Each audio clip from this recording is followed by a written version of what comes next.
Agenda item 18, and it's draft updates to the CEQA guidelines to implement Senate Bill 743 by former Senate President Pro Tem Darrell Steinberg from 2013. You always good, Michael, please. I would stress that this is the beginning of a conversation. I would recommend that we bring this back as well, because it is such an important conversation to the future of our state, as Deputy Secretary Brian Annis referred to earlier today as well, and this is one where our thoughtful feedback is being sought. In order to accomplish that, we have asked several distinguished leaders to help further inform us today from their unique and important perspectives. We are going to ask each of them to speak for up to 5 minutes today, as they've been informed. And then I'm going to ask, unless it's really a burning issue for my commissioner colleagues, to save their questions and comments until each of those special guests have had a chance to speak. With that as our format, let me turn it over to Carrie to introduce our speakers, and we will get started. Again, for each speaker, we will not start your time of up to 5 minutes until you start talking. Carrie? Thank you, Commissioners. Agenda item 18 is an action item. However, we would like to treat this as an information item to provide an opportunity for the Office of Planning and Research to present and for the comments to be heard from interested parties, as Chairman Guardino has mentioned. If the Commission wishes to provide comments, we can bring this agenda item back in December. SB 743 created a process to change the way that transportation impacts are analyzed under CEQA. Specifically, SB 743 requires the Governor's Office of Planning and Research, OPR, to amend the CEQA guidelines to provide an alternative to level of service for evaluating transportation impacts, particularly within areas served by transit, also known as transit priority areas. Pursuant to law, these alternative criteria must promote the reduction of greenhouse gas emissions and development of a multimodal transportation networks and a diversity of land uses. On August 8, 2014, OPR released the preliminary discussion draft of updates to the CEQA guidelines implementing SB 743 for review and comment. Initially, the deadline for providing comments was October 10th. However, that deadline has been extended to November 21st, 2014. Today, you will be hearing from a number of presenters representing various organizations throughout the state. To start the conversation, Chris Calfee from OPR will provide an overview of their preliminary discussion draft of the updates to CEQA, followed by Kome Ejise, representing Caltrans. Kiana Buss, representing CSAC, will provide the state's 58 counties perspective, followed by Kirsten Kopitke from the League of Cities, and Jerry Barton, representing Rural Counties Task Force. Rounding out the discussion will be Eric Ruhr, will provide a perspective from the Institute of Transportation Engineers. Due to the complexity of this issue and the potential impacts of proposed CEQA amendments, staff recommends no comments to OPR at this time. Staff recommends a continued consultation with OPR, Caltrans, and other interested parties as the CEQA amendment process unfolds. Chris Calfee.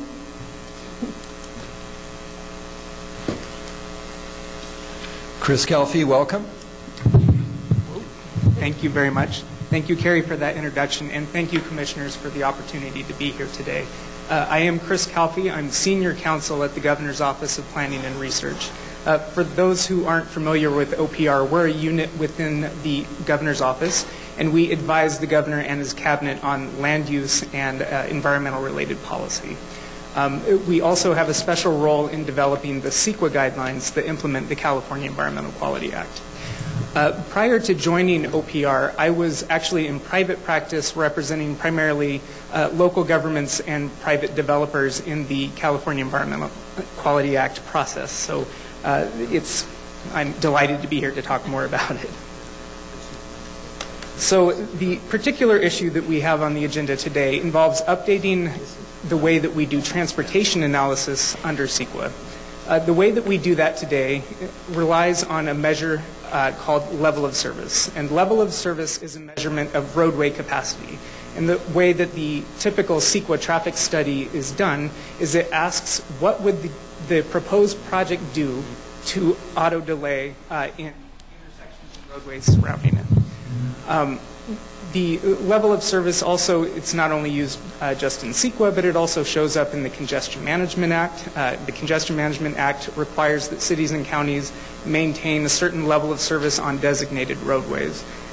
Many cities and counties also have level of service in their general plans, and so they require the maintenance of a certain level of service through their planning processes. And sometimes they require some improvements from developers in order to maintain that level of service.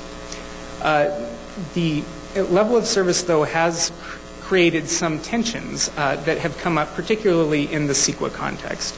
It's been noted that sometimes the level of service and the way that it's used in CEQA ends up working against other state policies. And so one of those other state policies is infill development. Infill and prioritizing infill development has been statewide policy since at least 1978 when Governor Brown adopted the urban strategy. The issue that you see with level of service in infill is that level of service treats congestion as an adverse environmental impact. And infill projects tend to go into areas that are already congested. And so by nature, infill projects end up looking bad in a CEQA analysis. That usually triggers mitigation requirements and often it can motivate some litigation around that issue. So that has been a definite problem for infill development.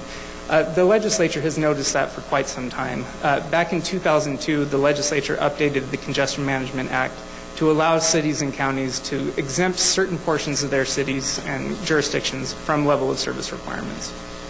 More recently, though, there has been an observation that perhaps level of service in CEQA works against our climate policies.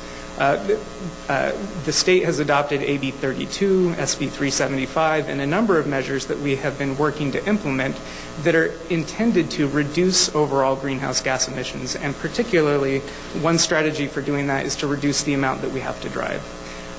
Observers have noted that that has created, again, a tension in CEQA, where CEQA is asking that project applicants in cities and counties relieve congestion, which ends up encouraging more people to drive. So the thought is that is pointing, CEQA is pointing in the opposite direction as our other climate goals. That's been raised to OPR for quite some time as well. Back in 2009, when OPR updated the CEQA guidelines to address greenhouse gas emissions, it was suggested to us that we should take level of service out of the CEQA guidelines completely. We did alter the analysis. We altered the guidelines to take better account of multimodal transportation systems and other things. But we didn't feel that it was appropriate at that time to take level of service out altogether because it wasn't clear that the statute authorized us to do that. But that changed last year with the passage of SB 743. As Carrie mentioned, SB 743 specifically directs OPR to update the CEQA guidelines to reform how we do transportation analysis. SSTI, which you've heard some about the SSTI report, it's recommended that Caltrans and agency work closely with OPR to implement that successfully. And they've made the observation that implementing SB 743 can do more to advance state planning priorities than virtually anything else that we've done so far. So we're taking this implementation very, very seriously. You have 5 seconds left, Chris. I'm sorry? You have 5 seconds left.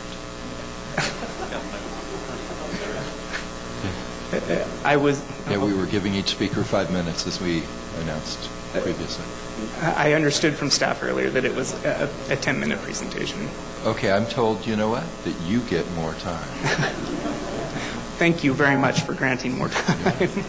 Everyone else is commenting on you, but no pressure. Understood. Thank you for that. So why don't I briefly review what, in particular, SB 743 does? Sure. SB 743 came up during a broader discussion of CEQA reform, the SB 743 is pretty surgical in what it does. It does a couple of things in particular for infill development. It takes aesthetics and it takes parking off the table for CEQA analysis of certain infill projects. But for LOS and transportation analysis more broadly, it does tell OPR to revise the CEQA guidelines to come up with something other than level of service, and that, as Carrie mentioned, promotes infill development and multimodal transportation and reduces greenhouse gas emissions. Once we come up with once the new methodology is adopted into the CEQA guidelines, then auto delay by itself will no longer be considered a significant environmental impact. The statute says a couple of other things, though. While auto delay will not be treated as a significant environmental impact, other transportation-related issues may still be. And so that includes things like air quality and noise and safety. The other thing that the statute said is that it's not doing anything to take away local police power. So local cities and counties can continue to regulate level of service and congestion through their planning processes. It just won't be part of CEQA.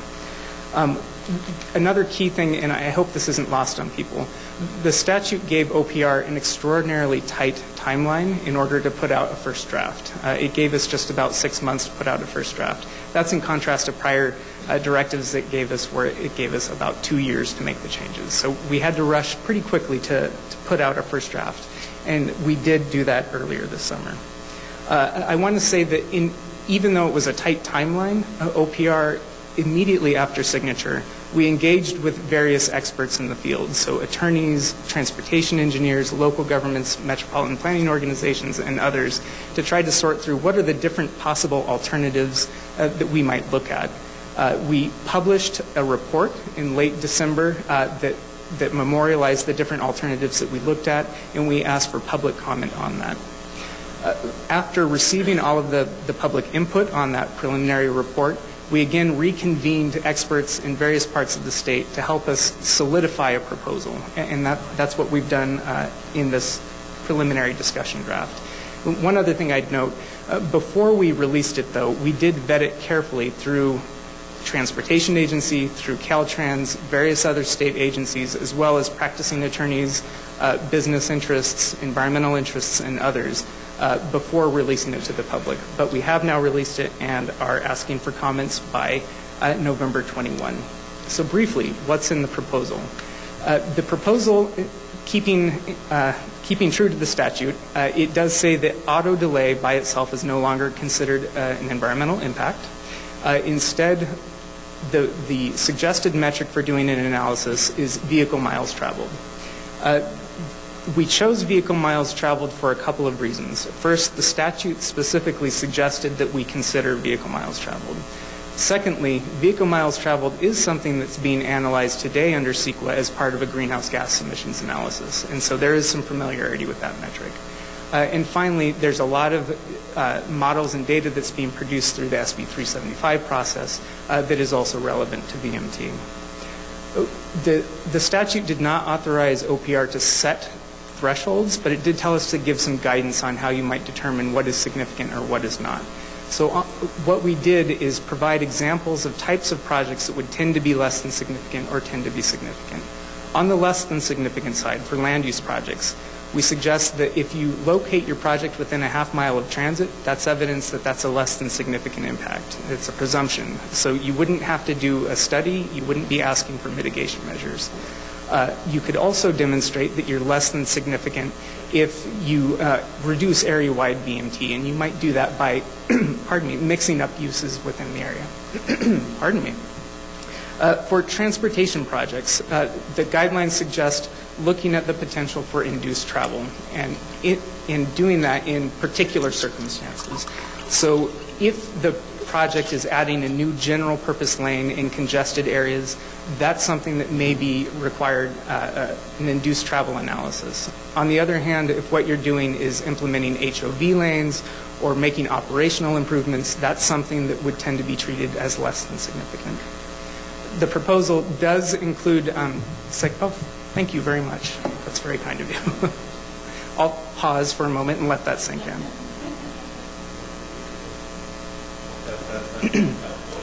So the guidelines do include a proposal on safety, and that's because, again, the statute specifically said that safety is a concern under CEQA. And so we tried to identify some objective factors that may lead to a safety issue.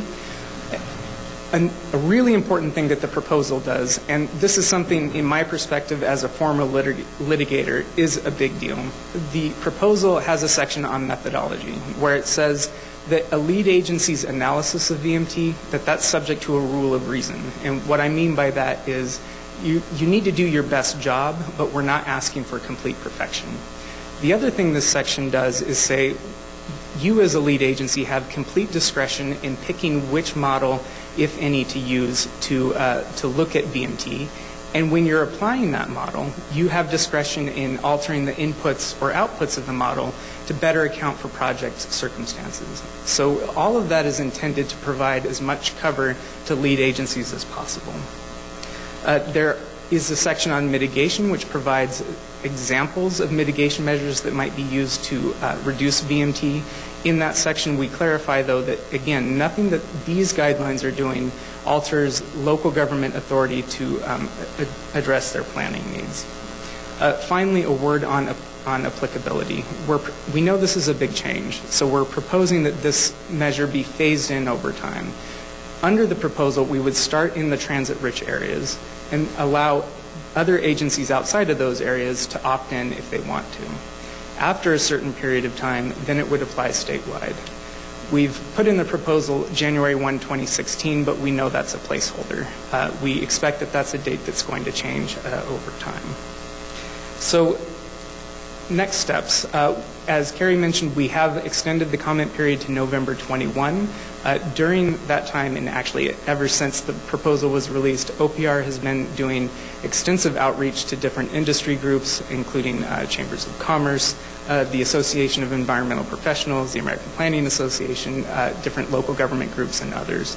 And we will continue to do that outreach. Once the comment period closes, then we will take a look at all of the comments that come in and see what changes, if any, are necessary. Given the level of input that we've had so far, I do expect that the proposal will change some. And if the changes are substantial, we'll ask for additional public review. Once we get the proposal into a shape that we're comfortable with, then we have to ship it to the Natural Resources Agency, which takes it through a formal rulemaking process. And that entails additional public review, hearings, and responses to comments. So there is still quite a lot to be done. A last parting thought that I'll leave with you at this point is we were very intentional in our title of the document. We called it a preliminary discussion draft. It has generated a lot of discussion, and again, we do expect it to change for the better in response to public comment. So I'll close my portion of the presentation at that point. Thank you very much. Chris Calfee, thank you for your thoughtful remarks. And again, we wanted to give Chris and OPR more time because that is what we are commenting on with this preliminary discussion draft. And again, at least as chair, I don't know where my commissioners stand, but we hope this isn't the last time that we'll have this conversation. And as Chris mentioned, the deadline for those initial comments has been changed, I think in a very thoughtful way, to November 21 as well. With that, Chris, if you wouldn't mind, I'm staying fairly close, yes. So that, do you want to do questions now, Commissioner Gometti? Or I was wondering if we can wait and then.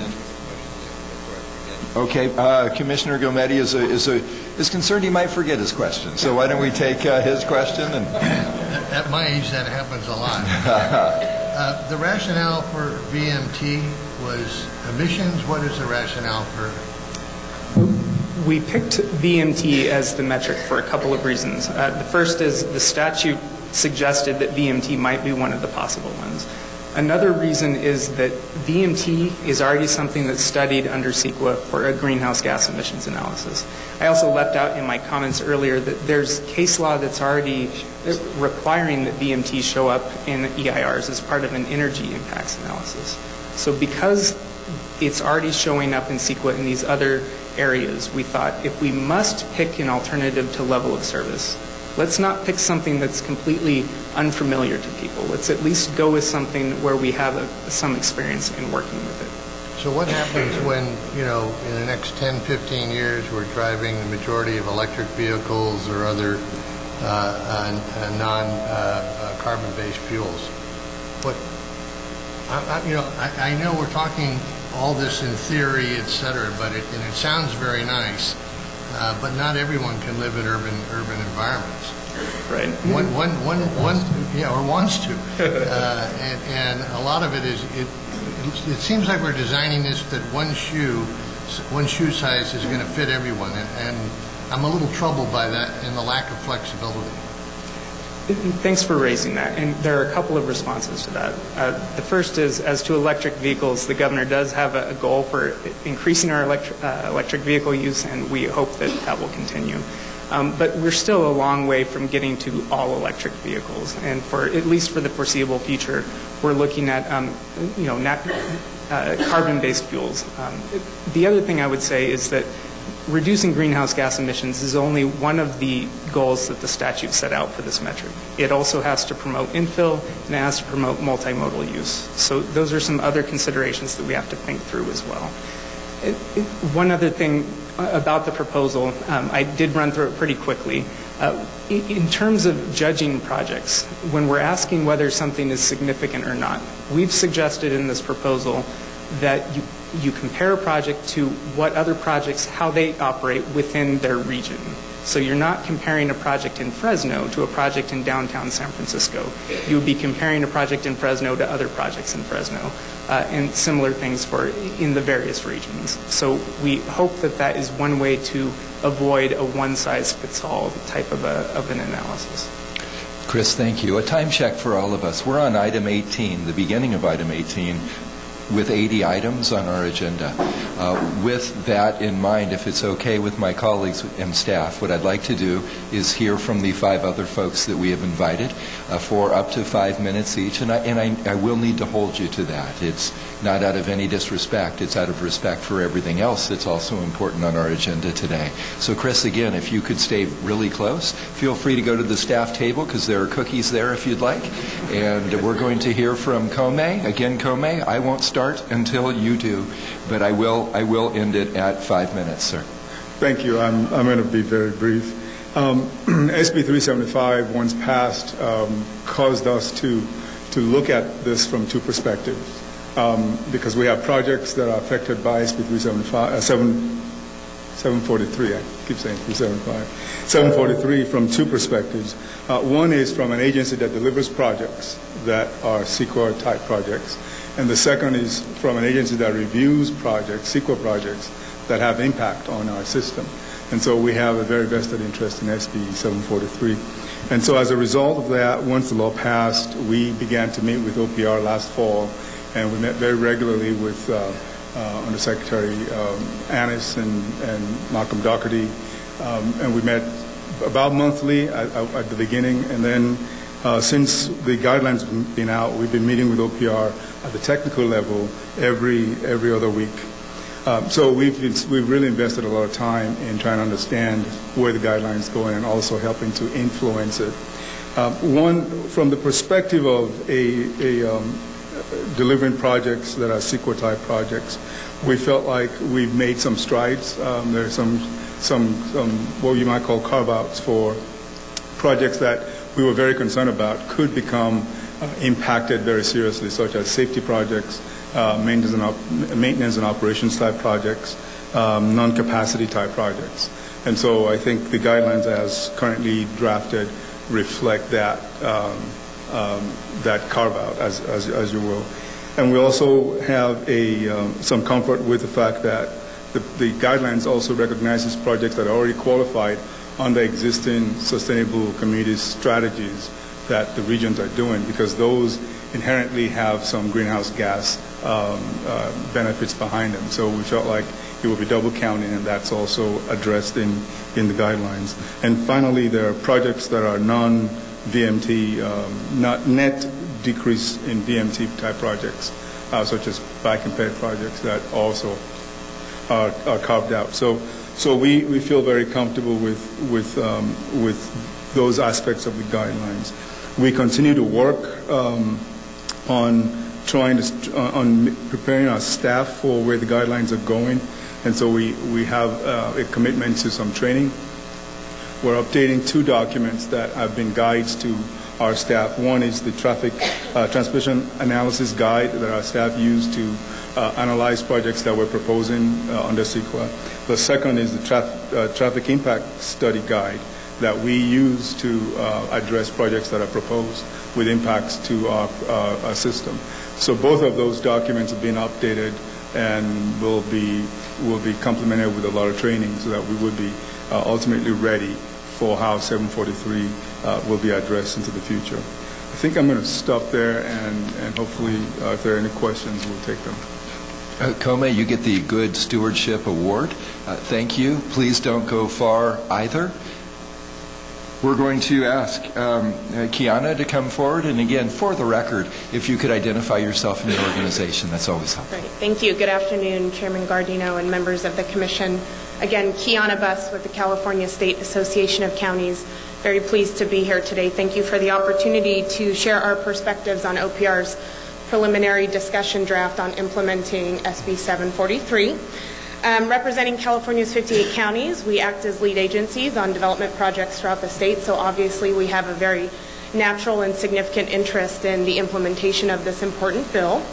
I do want to start by conveying that CSAC did not have a position on SB 743, i.e. we did not oppose 743. And we are trying to work with OPR and be good partners in the process of trying to figure out how to best implement it. We do support SB 375 and the state's planning priorities. We want to support affordable housing, infill development, promote the preservation of open space and prime ag land, all of those things that we know needs to achieve not only to meet our environmental goals, but from a taxpayer perspective and the owner and operator of nearly 81% of the state's roadways, it's a cost-effective management practice for our transportation system. And I would like to agree with Deputy Secretary Ennis's comments earlier that we do anticipate some benefits from the implementation of 743 in transit priority areas. And I also agree with Mr. Calfee that LOS can be a barrier to some of the infill development projects that we're trying to promote as a state. So all of those things said, however, we do have some concerns with the move away from LOS as a statewide application. While urbanized communities that are transit rich and have bicycle networks and opportunities to get around on foot, not all communities have that same context. So while you can mitigate for some of the VMT impacts in urban environments, you can't necessarily do that in a very rural environment and maybe perhaps even not in a suburban environment. So the question is we're looking at these draft guidelines, is what value does a VMT analysis add outside of those urbanized contexts? Is it going to provide new information or different outcomes, or perhaps is it, unfortunately, perhaps maybe just another step in the development process that only adds time and cost that ultimately get pushed down on to the development community as lead agencies don't bear the burden of those costs directly? So as our thinking has evolved on this matter, we've been working with OPR from the start, as Mr. Calfee mentioned, and we've been working with our members diligently to try to understand how this practically impacts various counties across the state. We are open to the idea of an alternative to LOS outside of TPAs, but we think rather than apply it statewide, we can do it a little bit more thoughtfully, look at certain land use characteristics, population density, for example, the ability of transit to serve a community, or perhaps planned transit where communities plan to have more robust transit in the future. In the interest of time, I will submit to you that we have a number of other policy and technical concerns, but we will elaborate those in our comments to OPR, and we will make sure to share that with the Commission. I will spend the last bit of my time discussing with you the recommendations we have already made to OPR, and that is move forward with an SB 743 alternative metric in TPAs now. Do not do it statewide. Give us a few years to learn from those jurisdictions implementing a VMT analysis in TPAs. And then after a few years, and we've learned from that, we can go ahead and reevaluate whether it's appropriate for other jurisdictions. And so hopefully I'm under my 5-minute mark, and thank you very much. You had 30 seconds to spare. Awesome. Thank you, Kiana. Kristen, if you could come forward, and again, please identify yourself for our recording. Kirsten Kolpitke with the League of California Cities. First of all, we really appreciate the opportunity to come here and speak before the Commission, and we appreciate the wide variety of stakeholders that are present here to talk about this issue, because while OPR has done an extensively good job in terms of seeking input and comment opportunities, this is probably the largest group of stakeholders we've had in one room, so we really appreciate this opportunity. The League of California Cities has submitted so far 2 comment letters, and the first, you should have those letters in front of you. One was strictly from the League back in February, and the second one was submitted in June with a variety of stakeholders, including CSAC and the Chambers of Commerce and California Building Industry Association. And those copies are also available outside if anyone didn't get one. A couple of the issues that we would like to address and raise.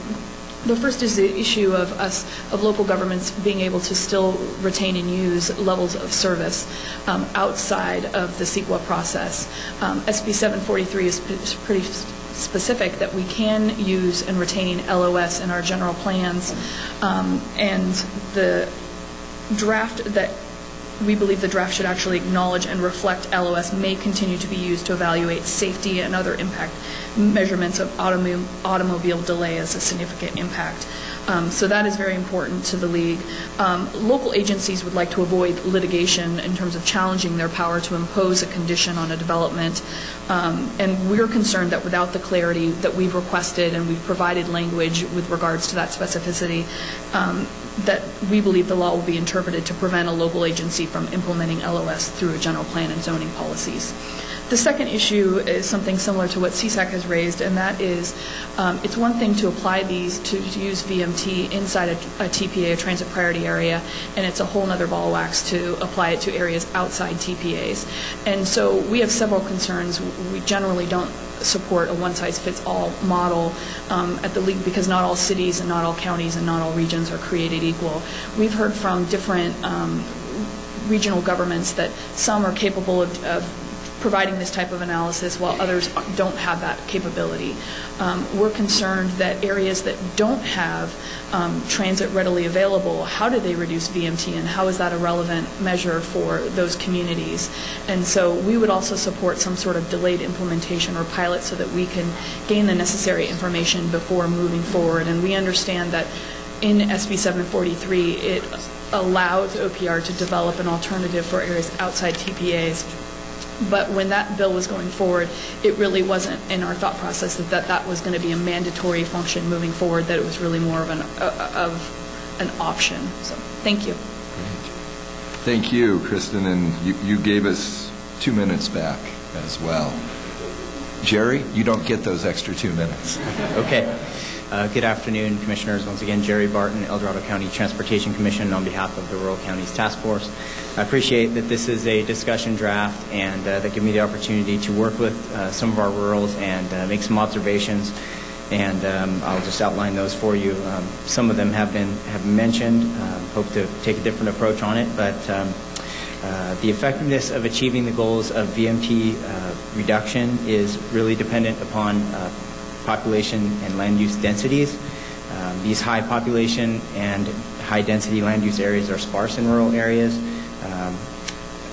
which requires residents to travel long distances for goods, services, employment, education, and health care.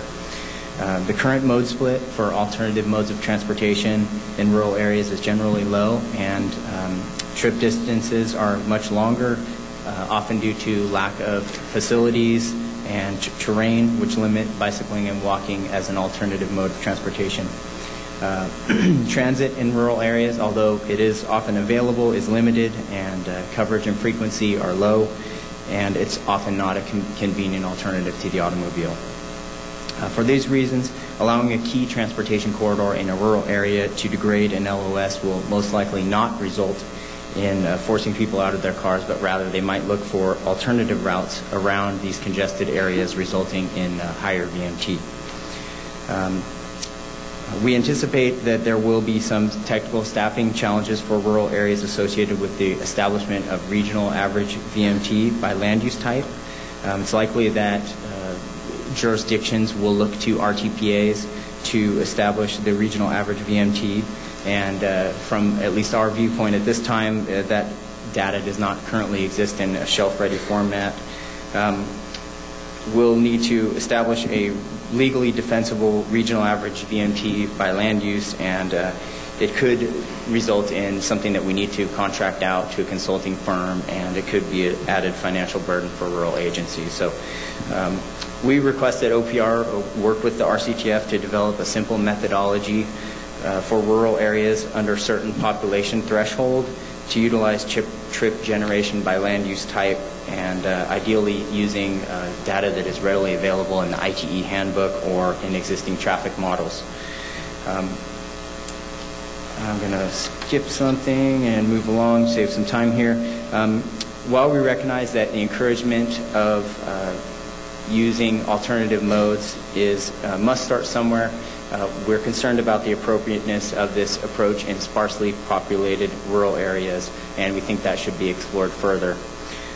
We support the phased approach to implementation that's been discussed today, and appreciate that OPR will continue to have these discussions and study the application of VMT and other alternative methodologies in the environmental review process.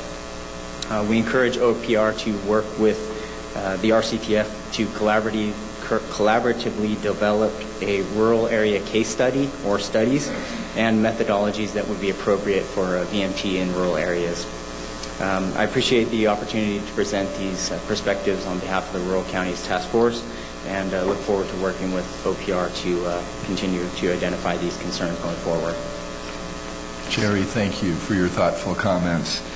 And I just want to note, not only are we all listening, but I'm just really impressed with the way that Chris Calfee is obviously listening to each speaker as well. We appreciate you coming and sharing and primarily listening to comments as well. So thank you for that. Our last speaker on the panel before we get to comment cards from everyone here today is from Eric. Eric, again, for the record and for the camera, if you could identify yourself. Thank you. My name is Eric Ruhr, and I'm a transportation engineer. I work with the company called VRPA Technologies. I'm based in San Diego.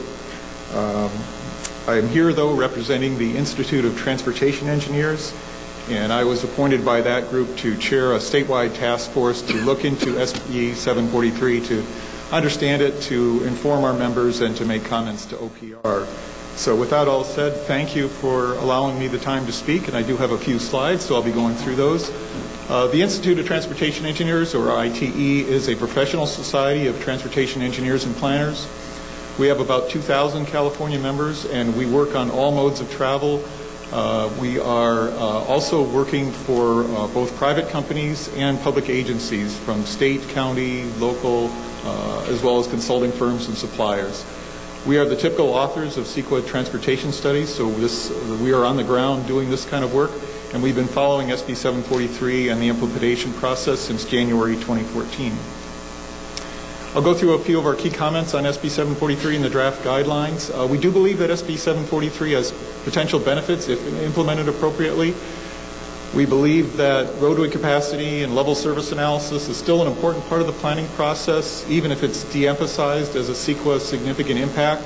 Basically, we believe that it's important to understand how the transportation system is operating, and that if you make changes, either through development or through transportation network changes to the transportation system, we need to know how those changes are going to affect the transportation system so that we can make intelligent decisions.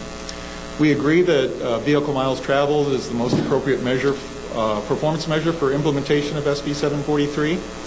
However, there are some problems. One of the biggest problems with VMT is that it's very difficult to determine a significance threshold for individual projects. And this will be something that we'll be facing when SB 743 is implemented. But when you're doing an environmental study, how much VMT is too much? What's the threshold, and how is that going to be mitigated? But the threshold has been very difficult to determine. We still don't think we have an answer for that. Last bullet there is that and this affects the roadway projects that this commission deals with.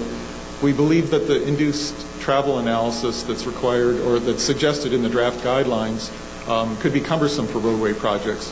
For small projects, we think that it's quite possible that many of those will be required to do an environmental impact report instead of a mitigated negative declaration, just because of the need to analyze VMT as a significant impact. And for larger roadway projects, we're concerned that the induced travel analysis could be very cumbersome. So last slide here are recommendations. We'd like to see more case studies and consideration of unintended consequences. We'd like to convene a panel of experts, of transportation engineers, environmental planners, land use planners, and CEQA attorneys. Some of that process has already been done, but we need to do more of that. And I will say that OPR has done a good job of reaching out to us, but we want to do more work to understand how this is all going to work. We would recommend that OPR set appropriate guidelines and limitations on induced travel demand analysis for roadway projects so that it doesn't grow into something big and onerous. And I will agree with some of the previous speakers. Where should SB 743 be applied? We believe that it should be applied first in transit priority areas with no fixed deadline. What we'd like to do for statewide implementation, what we'd like to do is to watch how SB 743 works in transit priority areas for a couple years or whatever amount of time it needs to be done, and then see how it works, and then potentially move on to the rest of the state. So with that, thank you very much for allowing me to speak, and I'll stick around in case there are any questions. You've all been such good stewards of our time and so substantive in your comments. I want to thank you all. And Chris, thank you for staying so close by. What I'd like to do before we take question cards is up to one question to either Chris or our panelists from commissioners, one question each, please, so that we can then get to the question cards. And looking around, I see the hand of Commissioner Arp. Commissioner Arp?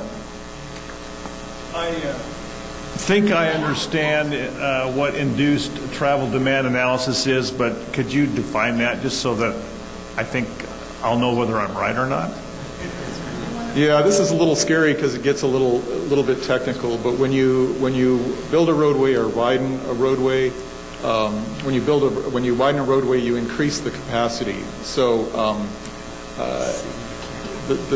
the idea is that you would draw more people to that roadway because you've reduced the bottleneck. It's easier to travel that roadway. So there's sort of an immediate effect in the roadway network where people will decide, oh, that's a better way to take that, make a trip, is to take that newly widened roadway or new roadway. But it also gets into land use. Maybe people will make land use decisions based on a new roadway or widened roadway. Oh, now that this roadway is widened, maybe I can live in a different place within the urban area. And so it's the effect of how much travel demand is going to be added because of the effect of the capacity that's increased. I didn't get too technical on that. I was afraid that was what it was. Okay, thank you again. And unless it's a burning question, we have so many cards, and we have 72 other agenda items after this. Vice Chair Dunn. Just a quick 62 items. When you did this analysis, which I really appreciate your thoughts, did you also look at how does SB 743 and the new CEQA look compared to what we also have to do under NEPA for some of our federal projects? Is there any issues that we have to address in looking at it two different ways and two different standards? Yeah, we have given that some thought, and I think on projects that are NEPA projects, you'll still have to do the traditional levels service analysis. The Federal Highway Administration will require that. So on a CEQA NEPA project, you'll really need to do both a BMT analysis, induced travel, and do a level service analysis. Thank you again, and Chris, thank you for staying close by. We have a number of cards. What I would like to ask each of our speakers to do, the first two are from representative groups that we're going to give 2 minutes up to 2 minutes each, and then the other speaker cards up to 1 minute each. I'm going to cue you up, please. We're going to start with, I believe it's Matt Smith or Mott Smith with the Council of Infill Builders, followed by Ping Chang with Southern California Association of Governments. Again, you will have up to 2 minutes each. Let us know for the record, again on tape, who you are and who you're with. We will start when you start. Great. Thank you, Commissioners. My name is Mott Smith. I am principal with Civic Enterprise Development. I'm on the faculty at USC's Price School, and I'm also on the board of the Council of Infill Builders. I biked here today, which explains my casual clothes, so apologize for not wearing my full suit. I just want to take a step back and indicate how important this shift is and what a great job I think, and the Infill Builders believe OPR has done in trying to accommodate some very simple language in the legislation that becomes a very complicated issue on the ground. The bottom line is that LOS has been a very awkward stepchild in California's environmental laws for many years and has formed, ironically, one of the biggest barriers to infill development, making it actually much more expensive and much more difficult to build in existing urbanized areas than to build in outlying areas, contrary to state policy. One of the things that we who are actively building in cities and towns observe is that when plans say build walkable, build for alternative transit modes, build affordably, we can't trust those plans because it's very, very easy for people to file CEQA challenges based on LOS in complete contradiction to the planning documents that the cities and counties have adopted. This change today makes a huge difference, could make a huge difference in actually making local planning much more effective. And that's something that will make building work much better, and it's something that's going to be good for California and the state. I should say the one area of, I think, obviously the issues about rural versus urban standards, that's a legitimate issue. I'm not going to address that. The one thing that is of particular concern to me personally and to our group more broadly is how good a job these guidelines can do actually protecting projects that are consistent with plans and with state policy from frivolous CEQA lawsuits. And so we'd like to see more changes that help with that. So thanks very much.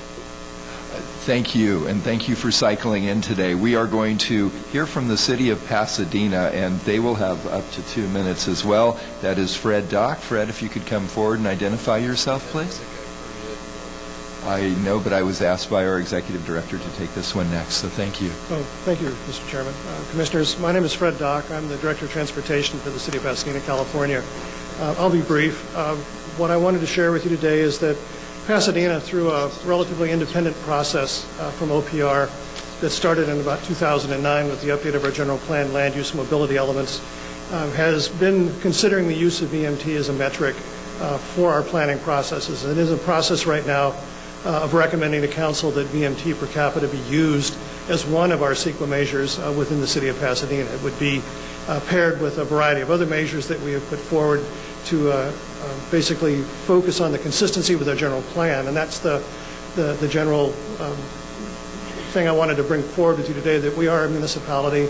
We are following the process with OPR. We are running in parallel with them, and that to the extent that OPR is recommending the use of VMT per capita as a metric, we are in support of that because we've been able to verify the technical background for that in our very independent process that we use within the city itself.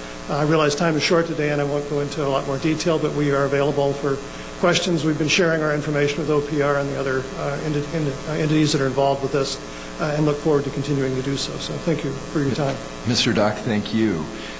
We are now going to go back to Ping Chang with the Southern California Association of Governments. Again, this will be our last speaker that has up to 2 minutes. Welcome, Mr. Chang. Yes. Good afternoon. I'm Ping Chang, a program manager in land use and environmental planning with the Southern California Association of Governments. And on the SB 743, the guideline development, first of all, that we appreciate very much the extensive outreach efforts made by OPR staff as noted before, and specifically that OPR staff has traveled to SCAC and held 3 work group meetings with our stakeholders. And actually we are planning the 4th one just in a few weeks. And this is in addition to the many other outreach activities that OPR staff has initiated around the state. And second, SCAC will continue to work with our stakeholders to understand their concerns and also to get all of their comments. And lastly, SCAC will continue to work closely with OPR staff to discuss ways to address the concerns from our stakeholders. And we hope all those efforts by all parties will contribute to the effective implementation of SB 743 to reach its intended goals to support sustainable communities. Thank you very much for the opportunity to speak. Thank you, Mr. Chang. Appreciate that. We're now going to go into 1 minute per speaker. Again, we will respect you to travel to the mic, but I'm going to ask you to queue up. Next, we're going to be hearing from Mayor Marina Kubisreen, and forgive me for probably butchering your name, from the city of South Pasadena. If Dr. Bill Sherman could also come forward, and Dr. Tom Williams. Actually, the mayor is also an MD, so we're going to have 3 doctors in a row. If anyone's not feeling well, they will see you right after they speak. Mayor. Thank you. I do have a blood pressure cuff in the bag if anybody needs to get that checked. Thank you, and I'm really excited that we're hosting this event here to give us an opportunity to weigh in on this issue. SB 743 is very exciting to me from being a mayor representing a city of South Pasadena as well as a physician. What I can tell you is that our city, of course, as you know, has been advocating some of the principles and the paradigm shift that SB 743 is promoting, because the paradigm shift does promote walkability, biking, land use toward a healthier environment, lower gas emissions. We have received numerous awards for the way that we've structured our city, our planning, how we move, and because we've been able to successfully hold off a freeway for 6 decades, instead we have gained a South Pasadena Gold Line station with a vibrant hub of activity, of commuters, of grandparents walking their kids to school, of bikers. And I also want to say that the timing is critical because we are running out of time with the environment. And we are getting really close to reaching maximal CO2 levels. And so even though implementation is tricky in some areas, I really want to advocate that we use LA Metro as an early adapter and take advantage of the density and the alternatives that are available to us. Thank you. Thank you. Dr. Bill Sherman. Dr. Bill Sherman, South Pasadena. I'm here today to discuss the relationship between SB 743 and the SR 710 tunnel. And make no mistake, despite what MTA and Caltrans says, that the current EIS is unbiased and that there are 5 alternatives on the table, at the end of the day, the preferred alternative is going to be a tunnel. There are 4 points I want to discuss. First, the impetus for the SR 710 tunnel is level of service, congestion. There's no question on that. 2, the tunnel planners do not have any plan to decrease vehicle miles traveled. The planners tell us that 180,000 vehicles a day will travel through the tunnel. 90,000 of those vehicles will come from existing freeways, and 90,000 will come from local roads. The tunnel planners contend that with more efficient travel in the tunnel, that there will be decrease in pollution. This is an assumption, not based on fact.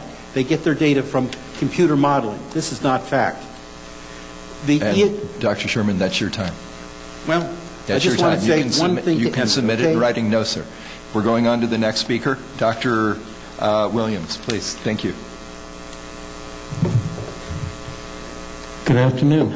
Again, 743, basic problem. I've done 300 environmental impact report statements and assessments. My first one was in 1972-73.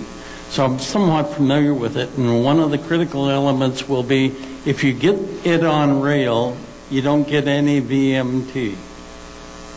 So if you put 180,000 vehicles per day from this SR 710, and 40,000 of those are trucks with passenger car equivalents, what happens when you get it all on rail?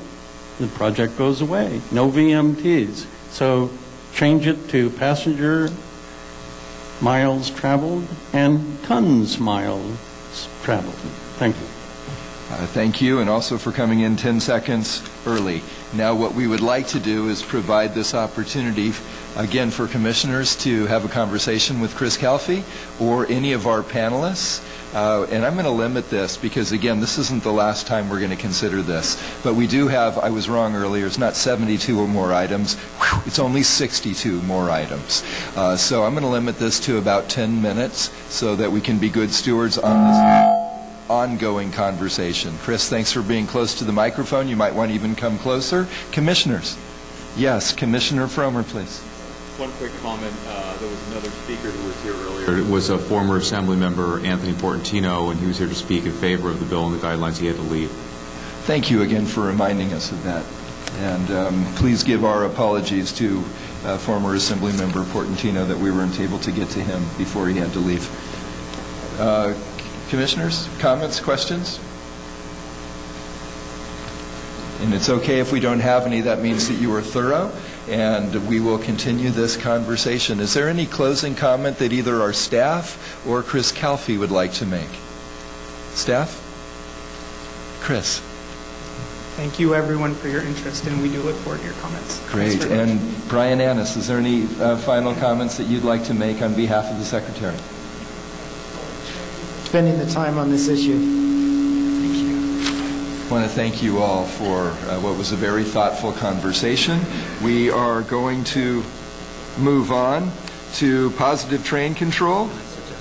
Actually, our Executive Director would like to suggest something. Andre?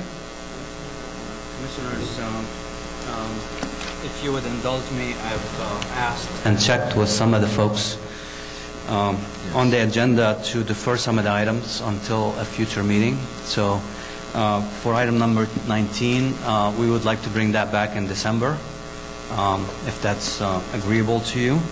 For item number 20, we'd like to bring that at the December meeting as well. Same for 21. And I would suggest that Rachel maybe spend a minute on 22 since you were handed a document earlier this week. Let's find out the will of the Commission. Is there a comfort level with items 19, 20, and 21 being deferred to our December meeting? Does anyone object to that? There's a motion by Commissioner Taglioni, second by Commissioner Madaffer. All those in favor say aye. Opposed? Abstentions? Thank you. And staff, thank you for that indulgence. There's none of them. We have a special meeting primarily on ATP in November. And we've already added one item to that, the resolution of necessity. We'd like to limit it. Thank you. 22. So we're moving on to 22, please. Rachel, thank you. The mic towards Rachel. Thank you. I just wanted to mention that you...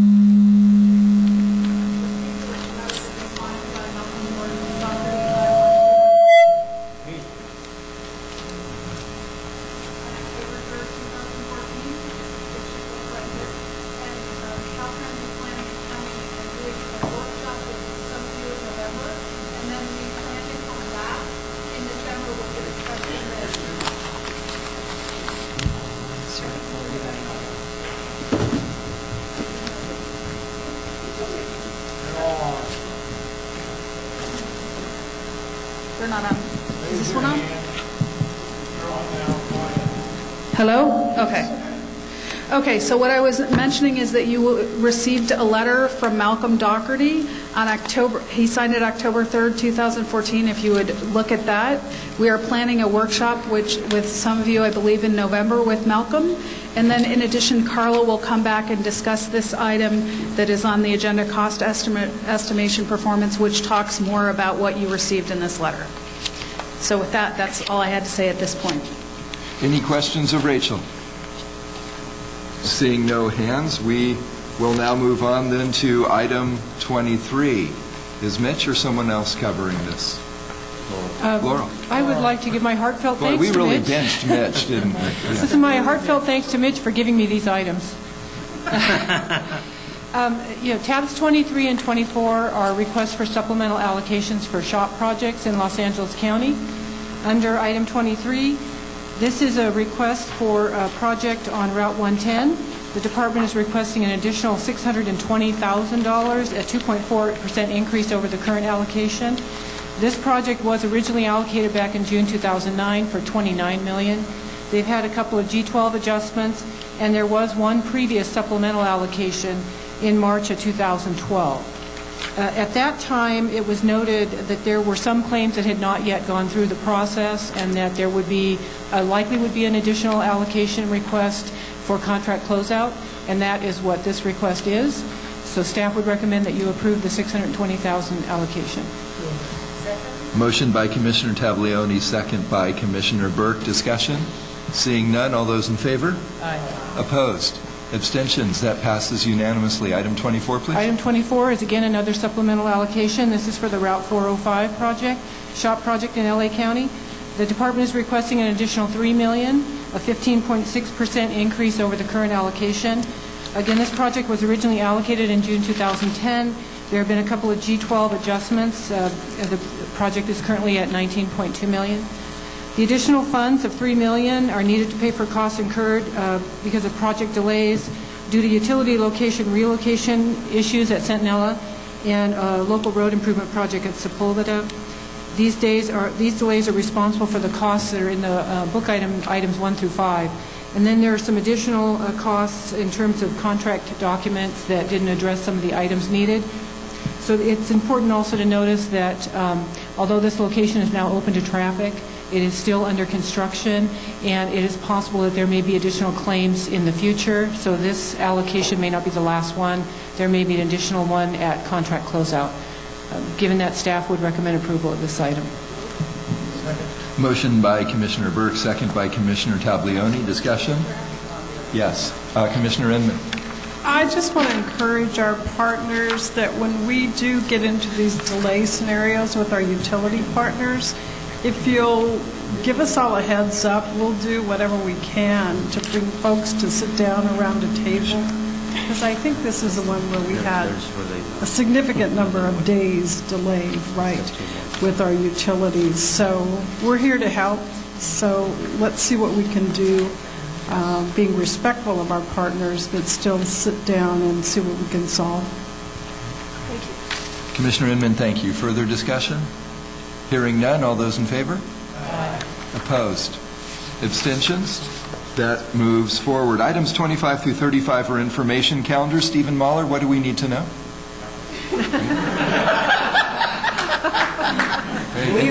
Is there anything that the Commission would like to discuss? 25, 35 information calendar. Therefore, we're going to move on. Consent calendar. We read them. Okay. We have a card for 33, and I'm going to take Chair's prerogative and move that to public comment because that is an information calendar item. But we will have time for that if the person would still like to speak under public comment. The consent calendar is items 36 through item 50. Is there anything that commissioners would like to pull off of consent? And we'll hear first from Stephen Mahler.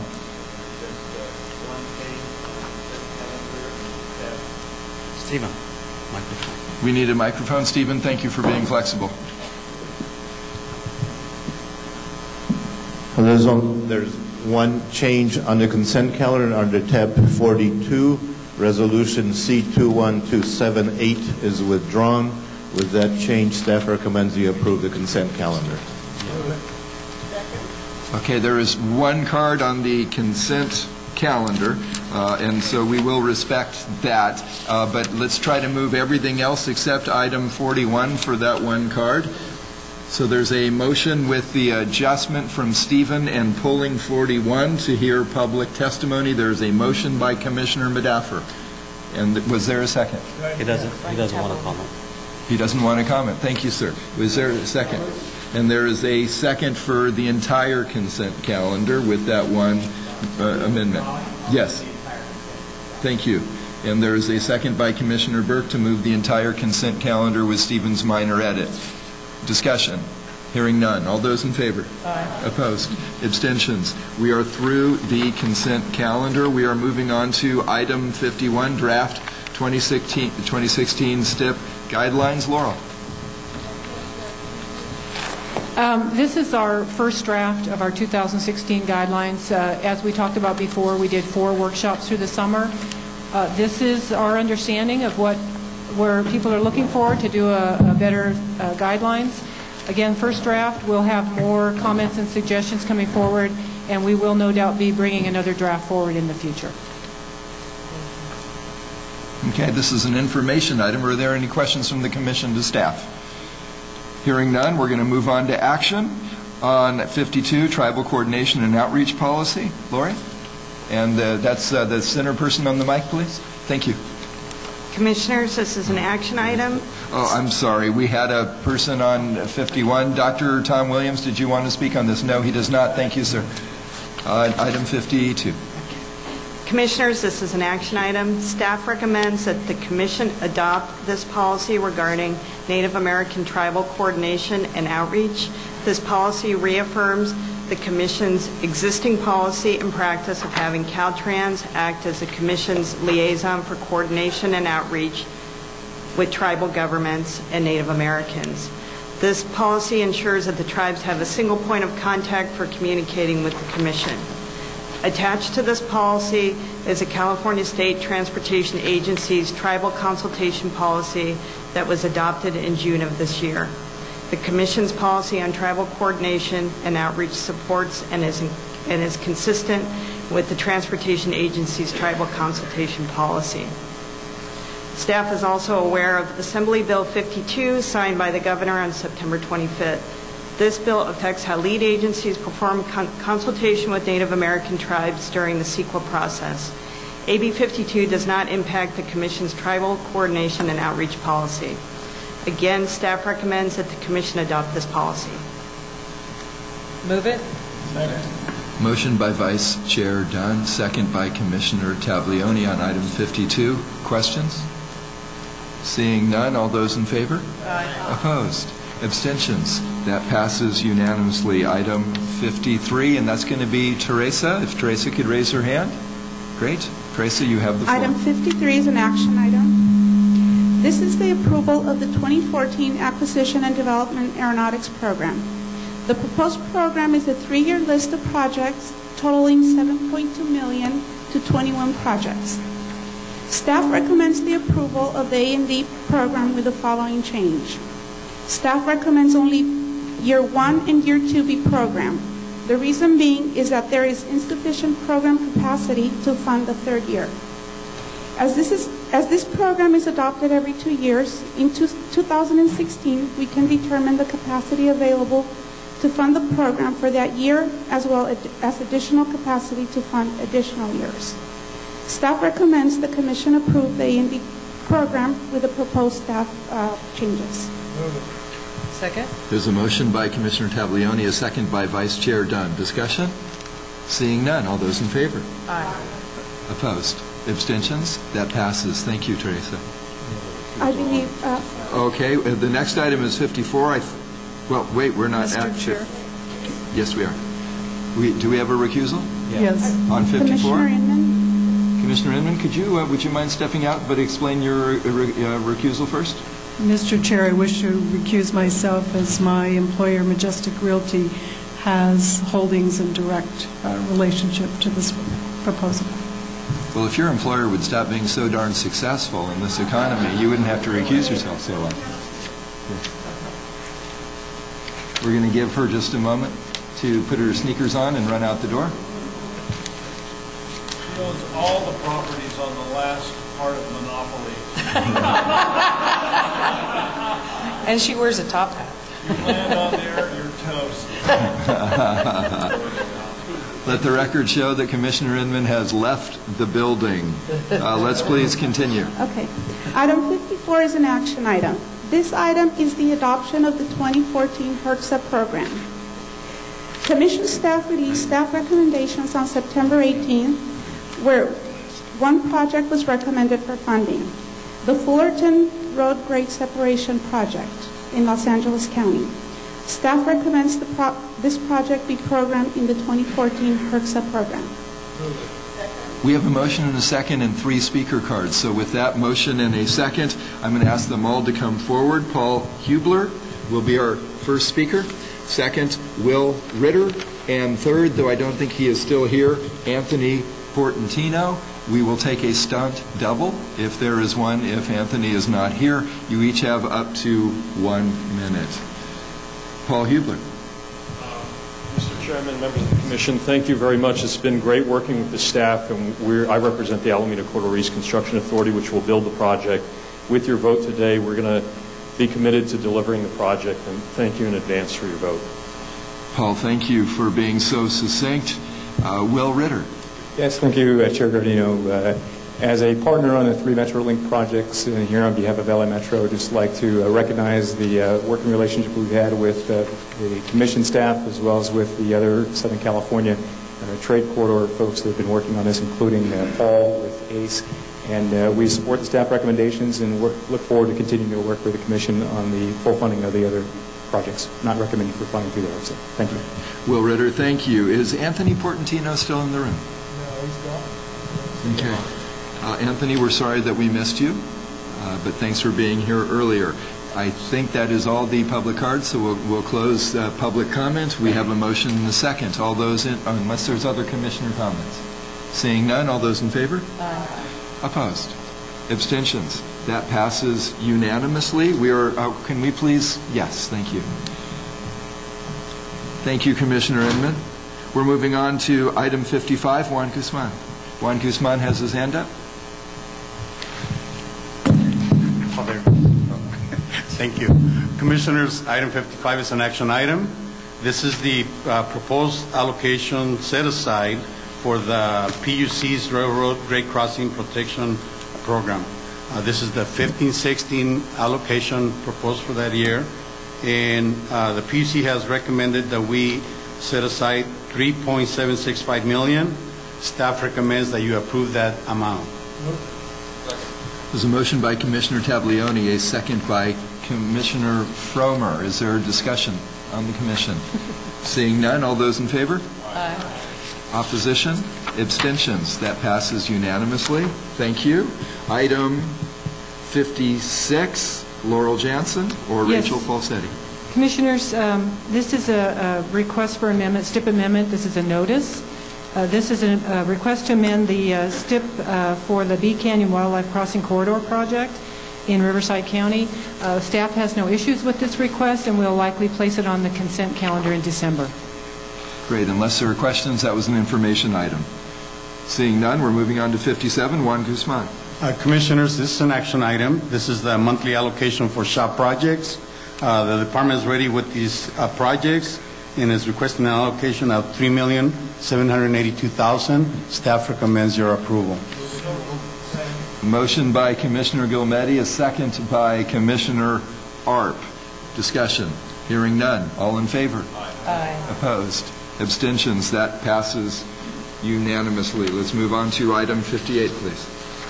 Yes, Commissioners, this is an action item to allocate $300,000 in federal truck parking grant funds for the state-administered Route 76 East roadway widening project in San Diego County. Staff recommends your approval of this item. That was approval moved by Commissioner Gilmetti, a second by Commissioner Medaffer. Discussion. Seeing none. All those in favor? Aye. Opposed?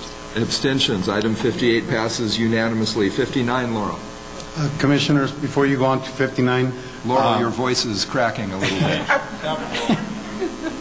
Thank you. Commissioners, I noted the wrong amount in the allocation for the SHOP projects. You're going with Mitch to the agency. Yeah. Thank you for that. Commissioners, I noted just the amount for the 2 projects that are already programmed, but there's 1 project that's been amended into the program. So the total allocation that you should approve is for $5,048,000. Okay, we're going to go back to that item. Will the maker of the motion please accept that as an amendment? I will. And the seconder? I will second it again. Great. With that, a motion and a second to that friendly technical amendment. All those in favor? Aye. Opposed? Abstentions? Thank you, Juan, for catching it now and not having to bring it back next month. Rachel caught it. Good job, Rachel. Laurel, you have the mic. Yes, Commissioners, tabs 59 through 61 are requests for STIP allocation. These are for 3 state-administered STIP projects and 17 locally administered STIP projects. I will note there is a yellow item for tab 59. Staff recommends your approval of these allocations. Okay, we have a motion and a second, but one of them has 2 speaker cards, and that's item 60. We're going to ask both Jim Sassu and Scott Landfer to come forward. Thank you both gentlemen for coming today. You have up to 1 minute each. Please enlighten us on item 60. Honorable Chair and Commission, Scott Landfer, Executive Director of the Colusa County Transportation Commission. Real short and sweet. We'd like to come here and request a $3.5 million allocation vote. Thank you. And that was short and sweet at about 6 seconds. Jim, please come to the mic. I'll make it less. I just appreciate your consideration for this matter. Thank you. Appreciate it. Let's see if you convinced us. Is there a motion on 59, 60, and 61? It was a kind of a tie goes to the runner to Commissioner Gilmetti and second by Commissioner Medaffer. Any comments? All those in favor? Aye. Opposed? Abstentions? That would have failed without you two, so I want to thank you for coming forward. Thank you both for coming today. Okay, we're moving on to 62, please. Yes, Commissioners, item 62 is an action item. The Department is requesting a STIP allocation in an amount greater than what is programmed. It's greater than 20% of what is programmed for construction support for the Route 101 San Antonio Curb Correction Project in Marin County. Please note that there is a late pink booked item for this with a change that has been made from the original. That actually decreases the amount requested. The increase is due to the change in the project from a 2-season project to a 3-season project due to permit requirements related to impacts to wetlands and waterways. This project includes the construction of a new bridge over San Antonio Creek. This added time adds cost to both construction capital and construction support. Additional staff time is required for both project oversight and biological monitoring. CTC staff has encouraged the Department in the past to come forward with these updated estimates at time of allocation. And this is their first allocation. They are coming forward with updated estimates. Staff recommends approval of this allocation as noted in the pink book item. Second. Motion by Commissioner Tablioni, second by Vice Chair Dunn. Discussion? Yes, Commissioner Art. Is there anyone here that can answer this question? It has to do with the costs involved in, so the additional costs have to do with the fact that environmental requirements required this to become a 3-season job instead of a 2-season job. Is that correct? Yeah, Bijan, actually Bijan is here. Bijan, thank you for joining us, and for the record and for the camera, could you state who you are? Good afternoon, Commissioners. My name is Bijan Sartipi. I'm the District Director for District 4 for Bay Area. And to the question, yes, as a result of the permitting requirement, the amount of time that they have to spend to construct the abutment and the bridge itself would cause the contract to extend 1 more season for 1 more year. So we're going from a 2-year contract to a 3-year contract. And that causes us to have a staffing in support of the oversight of the project. So when you categorize this, the money that is going into capital support costs, is that what that's going to be categorized as? Because to me, that's environmental cost. I'm just wondering how you guys tab the cost on a project.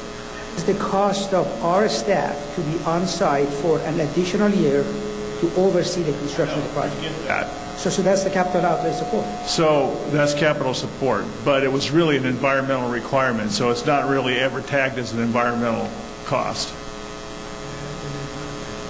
Right? Yes. Thank you. We need to figure out how to really figure out what environmental costs of projects are, because this is one of the issues that we've had a difficult time trying to tabulate. Commissioner Arp, what an outstanding point. And thank you, Bijan, for coming forward. Anything else from any other commissioners?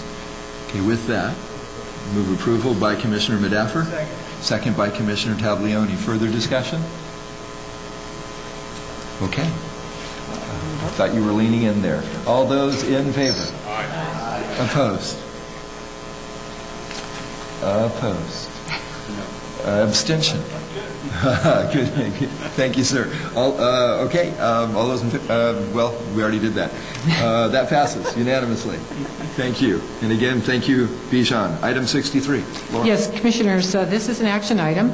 The Department is requesting an allocation of approximately $1.5 billion in federal funds for the Division of Local Assistance's subvention budget for 2014-15. State funds for this program were allocated in June 25, 2014. Historically, suballocation and obligation of these funds takes place very slowly in the first half of the year. Therefore, consistent with prior recommendations and actions, staff recommends the Commission allocate one-half of this request, or $753 million. There's a motion for approval from Commissioner Taglioni, second by Vice Chair Dunn. Discussion. Hearing none. All those in favor? Opposed? Abstentions? That passes unanimously. Item 64. Yes, Commissioners, this is an action item. It's a request for allocation of $7 million in active transportation program funds for the CV Link project in Riverside County. This is the first allocation in the new active transportation program. Staff recommends your approval of this allocation. Motion by Commissioner Taglioni, a second by Commissioner Medaffer. Discussion. I just would say how excited I am about this project being a part of the ATP. There are no other comments. All those in favor? Opposed? Abstentions? That passes unanimously. Item 65. Commissioners, item 65 is an action item. It's a financial allocation for two state-administered rail projects. They're both on the Capital Corridor, and the total amount being allocated is $1,556,000. Staff recommends your approval. There's a motion by Commissioner Burke. There's a second by Commissioner Taglioni. We do have a speaker card on item 65. Dr. Tom Williams. He's good. He's good. Okay. Any other discussion from the Commission? Seeing none. All those in favor? Opposed? Abstention? That passes unanimously. Item 66. Warren. Commissioners, item 66, also an action item. And this is also an allocation for Intercity Rail, but this is for their annual operations budget. And this amount goes to the Pacific Surfliner and the San Joaquin routes. Those are the two routes that are still state administered for this year. This may be the last time this comes to you because beginning next year, like the Capital Corridor, these two services will be administered by JPA, and those under those rules, the agency is the one that allocates the funds directly to them. So for this year, the allocation for those two corridors is $86,891,000, and staff recommends your approval. We have a motion by Commissioner Gilmetti, a second by Commissioner Medaffer. This is our last chance to weigh in on this, so I say we really give them a bad time. What do you think, Commissioner Medaffer? In the spirit Channel of, John Chalker from San Diego, since that's where you're from. Yeah, in the spirit of not giving them a bad time, but really raising an issue I talked about today at the tour when we were over at the Burbank Bob Hope Airport. And it's an academic issue, but I really want to see us moving toward, and I believe they are, but for the consumer, the business traveler, one-stop shopping when it comes to buying a train ticket. So if I want to get from Burbank to Union Station, I don't have to look at the Metrolink schedule. I don't have to look at the Surfliner schedule, figure out if I'm going to make it. One charges more than the other. It's really ridiculous. And I understand this allocation is going to be the last time that CTC sees it. And maybe I'll go and speak in public comment at those JPA meetings or somebody. But this is really something that needs to get solved. I hear they're working on it, but too slow. I'm an impatient Italian, and I'd just like to see it happen quicker. Thank you. I'd just like to make one comment. You know, in a world where they talk so much about the Eastern Seaboard and the Northeast Corridor, I'm really very pleased that we're able to see these two lines do so well. And we can, I always brag about the number of riders, and also there is an operation at not always a big profit, but ahead. So I really am very pleased with this and very proud of it. And Commissioner Burke, for those of you who don't know, is also on the Amtrak board serving our nation, and so she knows us quite well. Thank you for weighing in. We have a motion and a second. Any further discussion? Seeing none. All those in favor? Opposed? Abstentions? That passes unanimously. Item 67, Laura. Yes, Commissioners, this is an action item, a request from BART for allocation of $78.639 million in Proposition 1A high-speed connectivity funds for the Urban Commuter Maintenance Shop and Yard Improvements Project in Alameda County. This is the final allocation of BART's Prop 1A funds. They're putting a lot of money to work out there. Staff recommends your approval of this allocation. There's a motion by Commissioner Taglioni, second by Commissioner Matafore. Is there further discussion? Seeing none, all those in favor? Opposed? Abstentions? Jim, you're in the club. That passes unanimously. Item 68. Commissioners, items 68 through 73 are the time extensions on this month's agenda. You have the spreadsheet in front of you, and I'd like to suggest that we take items 68, 69, 70, 72, and 73 together. And I would like to recommend, based on the recommendations in the spreadsheet, that you approve those time extensions. There's a motion by Commissioner Taglioni, a second by Commissioner Madaffer. We do have speakers, one on item 72, another on item 73. So before we go further, let's please hear for up to 1 minute on item 72 from John Helm, and then item 73 from Joanne Knuckles. John, welcome. Good afternoon. Thank you. John Helm, Executive Director of the Eastern Sierra Transit Authority. I appreciate the Commission's hearing of our request for a short time frame extension so that we can take delivery of the last 2 of 11 STIP-funded buses that provide vital transit service in the Eastern Sierra region. Thank you. Thank you very much, sir. Feel free to use that additional 49 seconds at another time. Oh, okay, great. Thank you for letting us know that. We'll go to public comment in just a moment. With that, there are no other speaker cards on items 68 through 73, and we have a motion and a second. All those? No, not 71. Except for 71. Except for 7. Thank you. I appreciate that. All those in favor? Opposed? Abstentions? Okay, that passes. Please help me clarify. Are we setting 71 aside or coming back to it? No, we're coming back to right it. now. Thank you. Tee it up. Okay. Commissioners, and the reason we are doing 71 separately is because it is different. This is a reconsideration of a previous time extension that was denied at the June meeting. And I need to give you a little bit of background on this project. The project came in for allocation in December of 2013. At the time of the request for the allocation, staff recommended to Long Beach that they defer the allocation or wait until they come in for the allocation because the project was not ready to proceed. And one of the reasons we made that suggestion or that recommendation was they didn't have their right-of-way in place, and also we had a separate action that indicated that ride-sharing services, which this project is for in Long Beach, were being coordinated at the regional level, and we suggested that they wait and coordinate with the other implementers of ride-sharing. Long Beach was adamant that their project was independent and was not did not need to be coordinated or wait for the others, so they insisted on getting the allocation in December of 2013. And staff recommended it. 4 months later, they came in April of 2014, they came in for a time extension. And since 2006, the Commission has had a policy that projects that don't get awarded in 6 months, they need to come in for a time extension or the funds revert. And the reason the agencies need to provide an unforeseen reason for requesting that time extension. When the request came in for time extension for the June 2014 meeting, no unforeseen reason was given, and staff recommended that you deny the time extension, which you did. You took that action in June. The agency has come in and asked for this reconsideration. This is where we are now.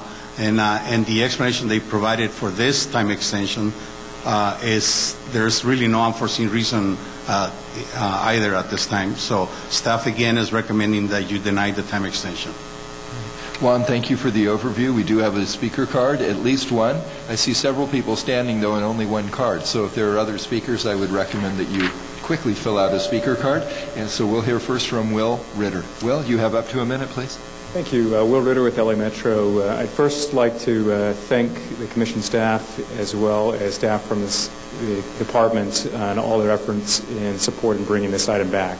It is, relatively speaking, a bit complicated for what seems to be a fairly simple and small project.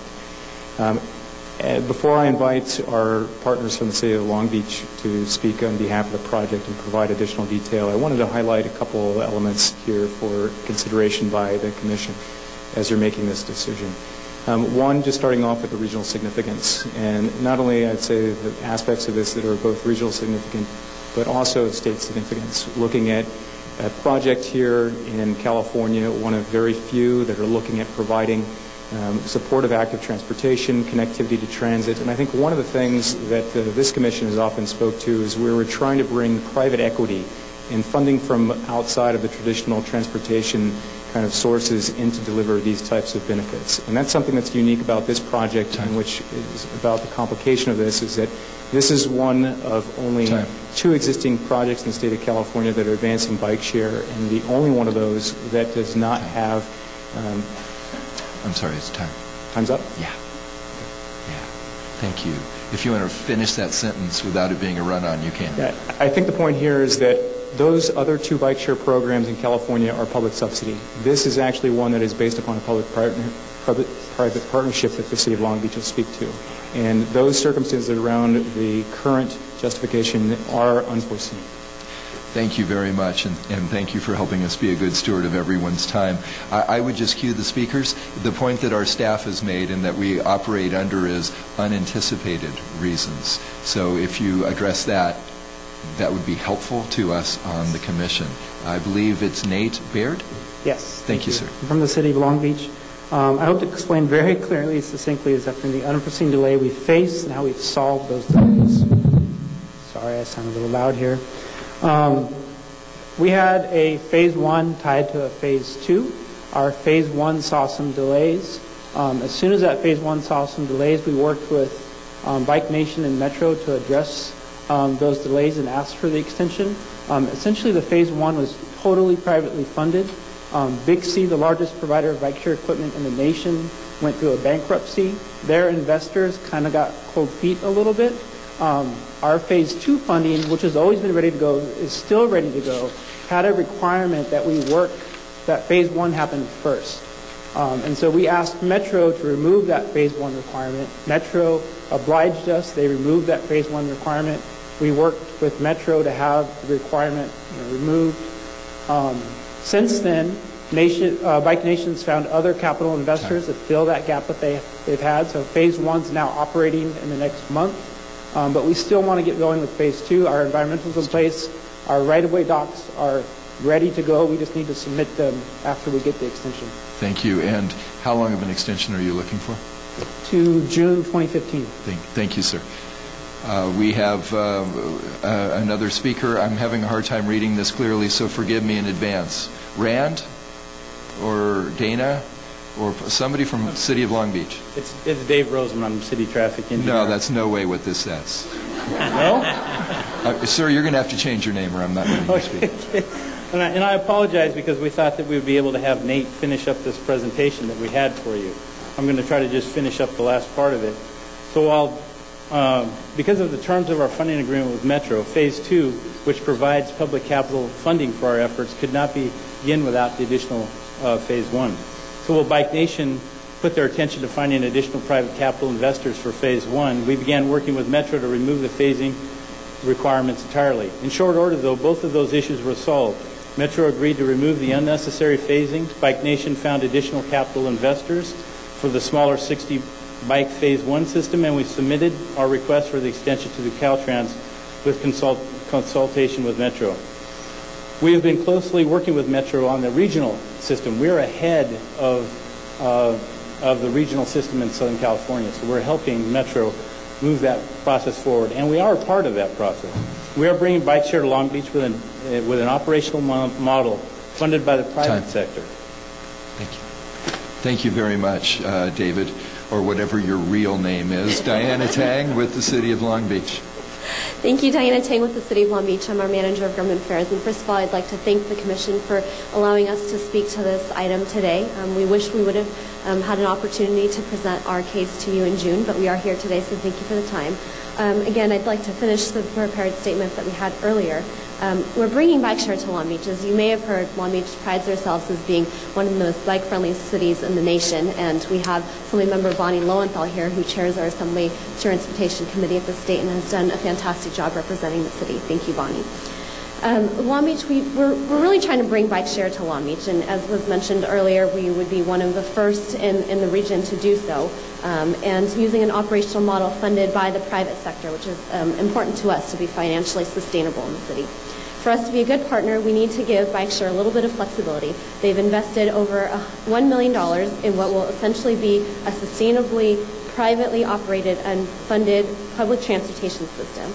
On the second page of your handout, you'll see our Phase 1 kiosks and bikes are ready for deployment, and the $2.2 million that the CTC has an opportunity to extend for us today would allow us to take that investment and unlock additional private investment, at least dollar for dollar ratio. So we hope you have your support. Thank you again for the opportunity to speak, and with that we can answer any questions. Diana, thank you, and all of you stay close if there are. Two things. Assemblymember Lowenthal, who has been so generous with her time at so many of these meetings. It's almost, well, it is with regrets that I say that because of term limits, this will be her last meeting with us representing the Assembly on this side of the dais. If you'd like to weigh in on this item, Assembly Member, want to give you that opportunity to do so, then we'll hear from the will of the Commission. Of course you can. You already have started. Well, I can be quiet, but if you don't mind, Assemblywoman, I'd just like to interject here that if we had known a lot of these facts before, if even in the second request for time extension they had provided that information, it would really have helped in persuading the staff to make a recommendation. Based on that, to make things easier, and really in recognition of the time that, the Assemblywoman's here, staff would like to change this recommendation and recommend the 12 months if the agency can commit to delivering the project that way. I think they asked for 6 months, didn't they? 12 months. Did they? Did they ask for 12 months? I thought they said till June. It's okay. June's not 12 months. From the last. Oh, from the original June. Okay, good. All righty. Okay. Well, thank you. And I think that's just a wonderful comment by Juan Guzman. He does an amazing job of outreach on these, but outreach is a two-way street. So we would remind all of our partners from around the state, please, the more you communicate with us, the more we can try to be helpful in communicating with you. So Juan, excellent job that you've done. Thank you always for being open to new information, especially even when it's provided late. With that, Assemblymember Lowenthal, is there anything you'd like to say before we have a motion in a second? Thank the City of Long Beach for their work and their persistence, and certainly apologies if there were miscommunications on the part of staff or on your part. However it worked, I really appreciate, Mr. Guzman, that you are now recommending approval. It's a unique project. I'm very proud of the work that Long Beach has done, and the bike sharing program will be, in concert with Metro, bringing City of Long Beach to another level. Thank you. Assemblymember Lowenthal, again, thank you, and thank you for your service to our state. We have, let's see again if we have a motion in a second. We'll go from there. Mr. Chairman, I'll move it. We're just seeing if there's a motion in a second. Was that you wanted to make that motion? Go ahead. Okay. I will defer to the subs to the south. And again, that doesn't mean we're not going to have discussion. I just want to get the motion and the second out there. There's a motion from, I almost gave you your old title, Commissioner Burke. There's a second to Commissioner Medaffer. And now we can open it up. Commissioner Arp. Commissioner Arp. So, first preface, I am going to support this motion. I do have a question, though. What happens if we go until June? What happens to these funds if you don't have the program put together? The program's ready to go and out to bid. I can't foresee any reason why we wouldn't have bikes on the ground. We have bikes in the warehouse now. It's on page 2 of your handout. But if we don't deliver, those monies come back and they're taken back from us. So we're planning on delivering. Okay. I think what he's asking is, does each commissioner get one of the bikes if you don't deliver? Hey, I would invite you to come on down to Long Beach. We'll host the meeting, and we'll put you on a bike, and we'll take you to some of the best restaurants in California. Well, I was looking at the picture. It looks to me like they'd be great to ride around inside Costco and Walmart and other big, Yeah. Well, they're a unique bike because one of the problems with a lot of the bikes is the chain. These are actually shaft drive bikes. So okay, we're going to move on. Thank you, Bill. Commissioner Inman. Just a couple things. Here I am over here. It's really confusing to me to be a developer who works on projects all the time. This seems to have been such a moving target, and so that causes me some angst. Are we really managing it, or is this such new territory that we're carving new ground? And the reason I'm concerned is because we have a whole push towards active transportation. And when we have those dollars, we need to get them to work effectively, quickly, and efficiently. So I'm a little concerned. I don't understand the private. It seems to me it's a public-private partnership. We're not calling it that, but I don't understand exactly what the business plan is. So I'm going to encourage you to go, but maybe you could give us a report back and some kind of status report, because I think from our friends at Metro who are trying to do a regional plan, I'm hoping we get some lessons learned out of this, and we need a little more clarity if this is a public-private partnership. What does that really look like? Does it include the operating funds? I mean, there's a lot of confusion to me on this one. Real short, these funds are capital funds to purchase bikes and kiosks. We have a plan to have they're going to be privately operated. But you have the bikes already in the picture, We have right? 60 bikes and 10 stations as part of our Phase 1. The $2.2 million that the extension will provide us is 50 stations and 500 bikes. So we have a very small system that's launching this month. By June, we'll have a much larger system. We know from across the country that larger systems work better. You have more nodes in the system, more trips are possible. So you make more trips possible by having that larger system. And once you have that capital investment to the operating funds, do the revenues cover the operating funds? How's that working? Yes, we were expecting to see that. DC's bike share system was publicly funded, the capital cost was publicly funded.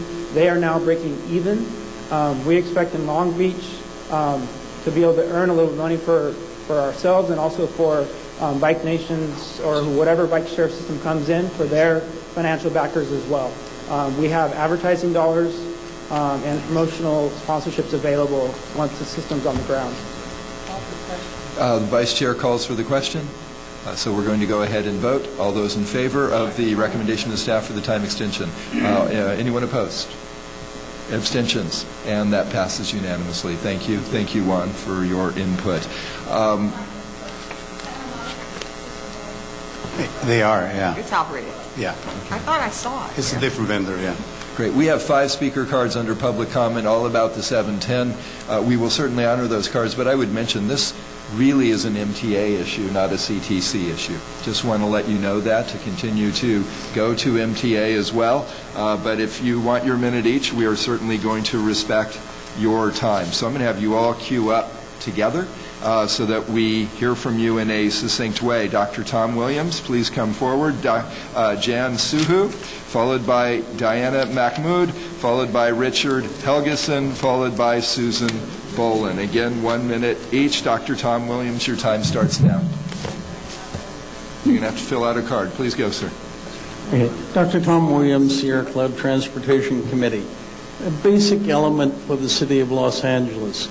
City Council of the City of Los Angeles voted 13-zip for a resolution banning the alternatives of F4, F5, F6, and F7 from the City of Los Angeles. Caltrans, MTA, continue to use the old F7 right-of-way through El Sereno, my home district, in contravention to the resolution of the City Council. They also had a resolution incorporating that the south portal of SR 710, current alternative tunnel, would be totally south of Valley Boulevard. Now we have the deepest, the biggest hole of the entire project sitting Dr. in El Tom Sereno. Williams, your time is up. Thank you again for speaking today. Jan Soho. Hello, my name is Jan Suhu. I represent the City of La Cañada Flint Ridge on the No 710 Action Committee, and I'm here today for a very simple and concise reason. I'd like to ask the Commission, either as a board, as a group or individually, the Commissioners, to use your influence with Caltrans and Metro to do two things. Extend the public comment period for the upcoming draft EIR-EIS to beyond 90 days, and to increase the number of public hearings to a minimum of 4. And I'm basing my requests by putting this in the context of two other Southern California, LA County projects whose EIRs have recently come out. High Desert Corridor project, which you've heard about today, is a 63-mile corridor. Its population, the affected population, is 526,000 people. They are already scheduled for 4 public meetings.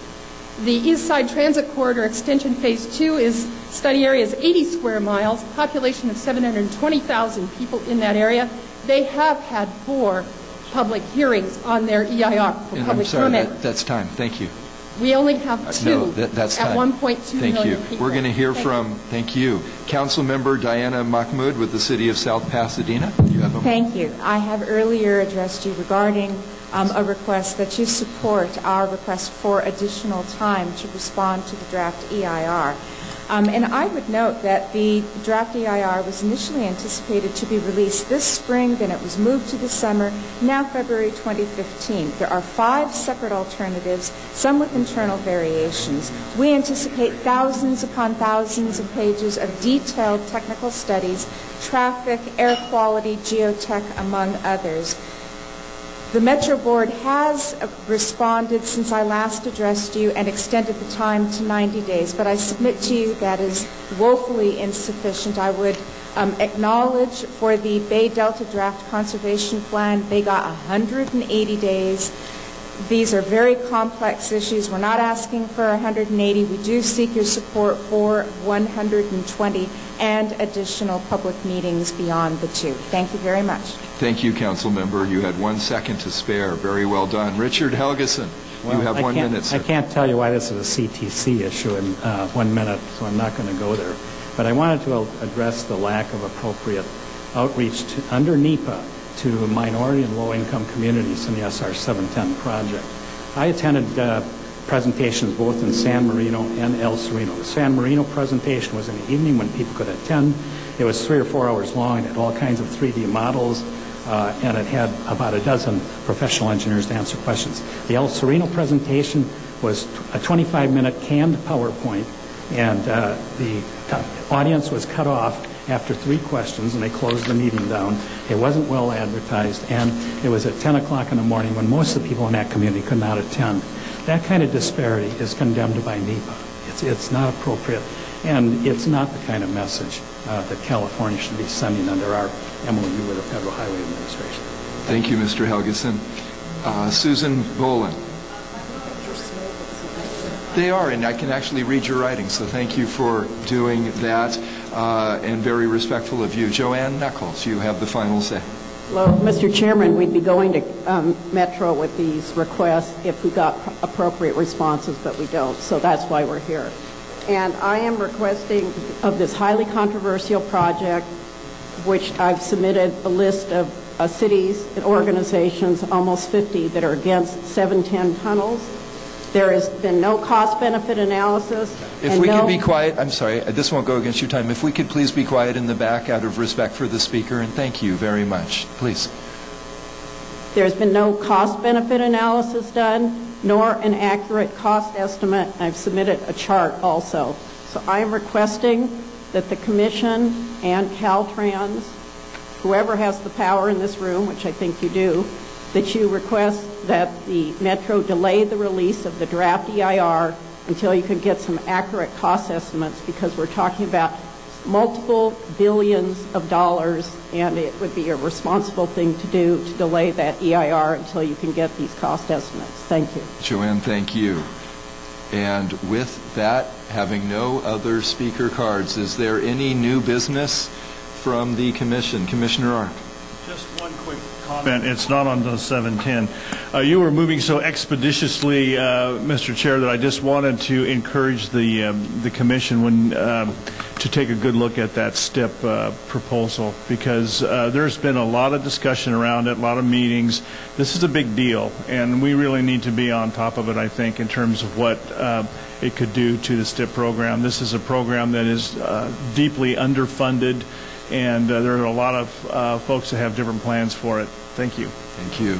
Are there any other Commissioner comments? Seeing none, I want to apologize to the Commission, colleagues, staff, and you. I try to be a good steward as chair of your time. We're ending 18 minutes later. There are folks that have worked very hard on a reception for all of us. I will apologize to them as well.